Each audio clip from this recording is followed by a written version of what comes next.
Good morning po mga boss. May gusto lamang akong i-share sa inyo na na-experience ko sa paggamit itong foldable.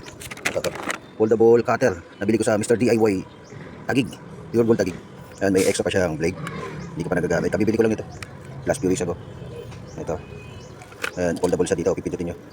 Ayan, tapos pag pindot nyo rito, ayan, napofold na siya. Ayan. Magaan siya. Dito naman kung magpapalit ka ng blade, pipindutin mo ito. Ito. Ayan, tapos hilahin mo dito yung blade. Makukuha niyan. Ayan, pagka press mo rito, nga lang ang problema nung ginagamit ko siya kahapon, saka naman nakaraan, madalas ako makalis itong tornilyo na to.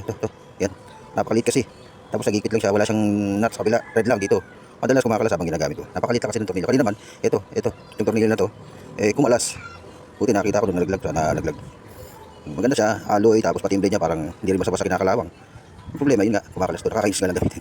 Ilang masabi ko. Kasi ilang beses nakalas itong tornilyo to. Tapos, ilang beses ko lang kinabit.